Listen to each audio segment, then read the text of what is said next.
My mom knew I spent $720,000 to save our house. Yet she signed it over to my sister as a wedding gift. Then my sister added, "Don't come to my wedding." I just smiled and asked Dad, "Should I tell them, or will you?" His fork dropped. A week later, her perfect day crumbled. My phone exploded with 60 missed calls. You know that moment when your whole life just shifts? For me, it was a quiet Sunday dinner. My mom, looking me dead in the eye, laid her napkin down like a gavel and coldly announced, "We're signing the house to your sister as a wedding gift." The house I'd secretly paid $720,000 to save from foreclosure. That's when I knew everything was about to shatter. I'm Jerry, 36. I'm the oldest, the orthopedic surgeon my family calls when a knee pops. I fix rotator cuffs, hip fractures. I'm good at it. I'm the steady one, the insurance policy, the guy who shows up when something breaks. And that Sunday, as my dad picked at his plate and my sister Emma, 28, the son of the family, practically preened, letting her engagement ring catch the light, I just thought, here we go again. Emma, my own sister, then leaned back with a smirk and added, "And don't come to my wedding. It's for immediate family and people who don't make everything about themselves." My fork froze over the mashed potatoes. My pulse throbbed in my hand. I smiled. It wasn't a warm smile. "Dad," I said, my voice eerily calm, "should I tell them, or will you?" His fork clattered, a tiny, honest sound on the porcelain. Mom frowned. "Tell us what?" Emma's eyes widened, a performance of innocence. "What is this, Jerry? Another lecture?" I watched my dad's jaw tighten. He stared at the table, a heavy silence pressing down. "Nothing," he finally mumbled. "There's nothing to tell." "Okay," I said, sliding my chair back. "Then I'll tell it." That was the first crack. The night didn't end there, but that's where the mask finally started to slip. See, I grew up in that house. The one with the warped porch step, the azalea bushes my grandfather planted. Dad worked at the auto parts warehouse until his back gave out. Mom was a whirlwind of church bake sales, local gossip, and the quiet art of making everything about herself. Emma was the prodigy, piano, speech team, a corkboard full of ribbons. Me? I was the kid with flashcards and calluses, scrubbing dishes at the diner after school. Medicine for me wasn't a dream. It was an escape, a path built on sheer grit. Pre-med meant 2 jobs, a busted Honda, and a caffeine addiction. Residency was a haze of bleach and fear. My first years as an attending, I learned to build a life the way I set a fracture. Line up what's crooked, hold it steady, let it heal. The family dynamic? It never healed. It just calcified. Mom's favorite line, "We raised you, you owe us." It changed shape depending on the bill, property taxes, a new roof, Emma's tuition, her car insurance, an emergency, plumber who turned out to be a cousin doing them a favor. Every ask came with a backhanded compliment I was supposed to swallow. "You're so successful now, Jerry. It's nothing to you." Dad just looked tired, never asked directly. When the warehouse let him go, he stopped meeting my eyes. He started calling me Doc, like it was a joke that never quite landed. Emma never asked either. She demanded, "Venmo me for the LSAT class." It's basically investing in the family, right? You want a lawyer in the family. When she didn't get into law school, the story changed. Okay, MBA's better. Then she dropped out. Wedding planning is a full-time job. Years ago, when the recession hit, the adjustable rate mortgage they'd taken out spiked. The house started sinking. Mom called me, voice thick with tears. "They'll take our home. Jerry, your father will die if he has to move." I was on trauma call, sweaty, hungry, fresh out of a femur nail surgery. Stupidly, I said, "I'll fix it." I wired the money. $720,000, all told. First to stop the foreclosure, then to clear liens, then to pay off a second mortgage I didn't even know existed. It wasn't one big check. It was a drip feed of crisis. Sheriff's sale date. Hey, contractor lien. Delinquent taxes. Every transfer was meticulously labeled in my bank app. I took screenshots like we take intra-op fluoros, proof of alignment. At first, there were acknowledgments. Mom texted heart emojis. Dad sent a thumbs up. Emma posted a selfie on the porch. Home sweet home. Family forever. No tag, no credit for me. The credit came in other ways. Shifts I didn't take, vacations I canceled, a ring I didn't buy for a woman who eventually got tired of me choosing my family's drama. My colleagues joked about my mystery mortgage. I joked back, because admitting the truth felt too shameful. Then the ask sharpened. Emma's fiancé, Zach, slid into the family group chat like he owned the place. "Hey big bro," he wrote once. "Can we move the wedding to the house? It's a vibe. Saves costs, you know, since you've got it covered." Mom chimed in. "Isn't that a lovely idea? We could host the rehearsal dinner, too." I typed and erased for 10 minutes, then settled on. "Let's talk after I get out of surgery." By then, I'd learned to keep receipts. The deed, the note I'd written to myself the night I wired the big one, the notarized agreement Dad signed 2 years ago. I told him I couldn't keep paying without clarity. We sat at the kitchen table, the same one where Sunday dinner played out, and he finally met my eyes. "I messed up," he'd said, his voice flat. "I kept taking out lines to keep your mother happy. I didn't tell you because telling me would make him the villain. Because asking would make me say no.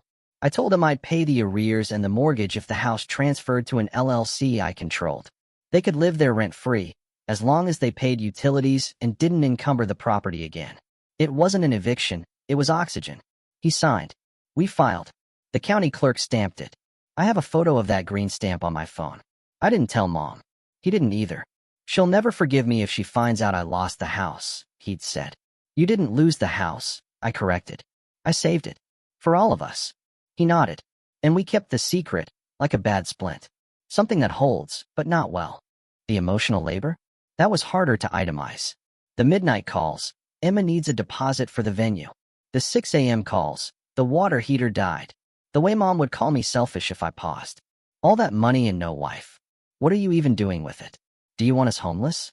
Every no I tried to practice came out as a yes, because no one else could carry it, and I couldn't watch them drown. The breaking point came 2 months before that Sunday dinner. A notary called me by accident. "Hi, this is Denise from Mobile Sign," she said. "Just confirming the deed gift tonight. Transferring 114 Remington to Emma and Zach." I was in clinic, 3 patients behind, staring at an X-ray like it held the answer. "I think you have the wrong number," I said, but I knew she didn't. I called Dad. He didn't pick up. I texted him a photo of the stamped deed to the LLC, with one simple line. "We need to talk." He wrote back one word. "Tonight." We sat in the garage, his cigar-smoking hideaway. He couldn't look at me. "She wants it," he mumbled. "She said you'd understand. That you'd be happy for your sister." "It's not yours to give," I told him. He rubbed his forehead. "You'll make this ugly if you tell her." "You already made it ugly," I said, "by keeping her in the dark." He didn't answer, so I waited. I let him decide. He didn't tell Mom the truth. He let her build her gift in her head like a gazebo. He let Emma pick wallpaper on Pinterest. He let Zach measure the backyard for a tent. And then, Mom invited me to dinner to announce the present I was supposed to applaud. "It's symbolic, Jerry," Mom chirped with brittle brightness. "Family continuity. Your grandfather left this house to us, and now we pass it to your sister. That's how families work." Emma crossed her arms. "It's not like you need a house. You practically live at the hospital." Zach shrugged, like a man on a couch. "We'll take good care of it, bro." I pulled out my phone. I opened the album called House, the one filled with scans, records, wire confirmations. I placed the phone on the table, between the salt and pepper. The first photo, the county record, Remington Place deed, recorded grantee, our home, LLC. The second, the notarized occupancy agreement. The third, bank transfers. April 4th, $185,000. June 19th, $152,000. September 1st, $210,000. A stack of smaller ones, like stitches. Mom blinked at the screen, then up at me. "What is this?" "The reality," I said. "I paid. I recorded the deed. Dad signed an occupancy agreement. The house is in an LLC. I own the LLC. You live here rent-free. You don't get to give it away." Emma laughed too loud. "That's fake. You made a fake thing." She tapped the glass like she could smudge the county seal. Dad said nothing. His silence was a third person at the table. "Dad," I said softly. "Please." He inhaled, the kind of breath you take before anesthesia. "It's true," he said, eyes still on the table. "Jerry saved the house. It's his." It took a second to land. Mom's mouth opened, closed, opened again. You went behind my back." "I saved our home," I said, pressing my hands flat on the table, trying to hide their tremor. "I let you stay because you're my parents. But you don't get to pretend it's yours to gift to Emma, a favor with my name erased. Emma's voice was sharp. So, you're stealing our inheritance? Wow, it wasn't an inheritance, I shot back. It was a foreclosure. It was 2 liens. It was 6 years of me choosing you over vacations, over relationships, over sleep. Zach muttered. Man, this is so dramatic. Like he was at a movie he didn't like. Mom tried the old tool. Look at you, she said, tears conjured, throwing it in our faces. After everything we did, after I raised you, after you asked me for another $3,200 last week for utilities that were actually a deposit for Emma's venue. My voice didn't rise. No more. The house is safe. You can live here under the agreement you signed. You cannot transfer it. And if you try, I'll get an injunction. I've already retained counsel. Emma stood up, chair scraping. You're not invited to my wedding. I looked at her, then at Dad. You were going to sign it anyway, weren't you? He closed his eyes. I didn't know how to tell her. Mom slammed her hand on the table. Get out. Gladly, I said. I'll be by tomorrow with the lease addendum we talked about, Dad. Utilities in your name. No events at the house. That includes weddings. Emma laughed again, disbelief curdling into rage. You can't stop me. Try me, I said, and left before my hands could show how much they were shaking. I slept badly. It felt like post-op when a simple case bleeds, and you don't see it until recovery. I kept replaying the dinner, the sound of Dad's fork hitting the plate. I kept thinking about the girl I didn't marry because there was always some new family emergency. The family group chat lit up. Mom, you made your father sick? Emma, you're unhinged. Zach's parents. You're abusive. Zach. Lawyers. LOL. Dad sent nothing. Silence. I drove to the house with the lease addendum and a bag of bagels, because I'm ridiculous like that. Dad met me in the driveway, hands in pockets, like a kid caught shoplifting. She won't sign, he said. She says it's an insult. It's a boundary, I countered. Utilities, no events. If you want to keep living here, you follow the rule we set 2 years ago. He nodded, then squinted at the paper like the words kept moving. She's planning the rehearsal dinner for the backyard, he confessed. She says you can't stop a family celebration. I can, I said. And I will. Mom opened the door. No solicitors, she said to me, and shut it again. Dad winced. I didn't leave the paper. I emailed it. I CC'd the attorney who'd filed the deed. I turned off autopay on their cable and the catch-all family card I'd stupidly let Emma use for emergencies. I kept the mortgage handled because it was mine now, but I cut the pipeline everyone assumed was infinite. The next week was quiet except for needles. Emma posted bridal shower photos. Grateful for my tribe. Mom posted a Bible verse about forgiveness with a not-so-subtle caption. Some sons repay love with cruelty. Then came rehearsal week. A stranger called from a 917 number. Hi, is this the owner of 114 Remington? The voice asked. I'm from Evergreen Tents. We're just confirming lawn stakes. We'll be there Friday at 9. Cancel, I said. No events. The tenants are not authorized to schedule rentals. If you need documentation, email me. I gave the address.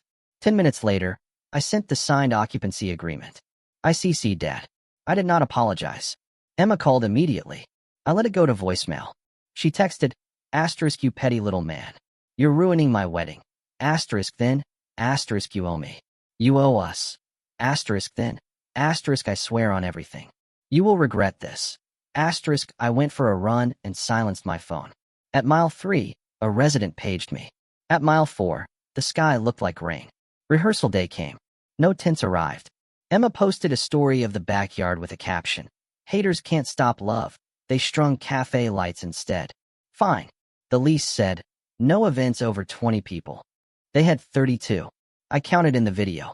I did not send a notice. I am not a monster. I am a man who finally understands the difference between holding a boundary and scoring a point. Wedding day? Saturday. The plan was church at noon, photos at our childhood home, then a downtown venue. At 11:30 a.m., I scrubbed out of a quick wrist. My phone buzzed, then buzzed again, then went static with vibration.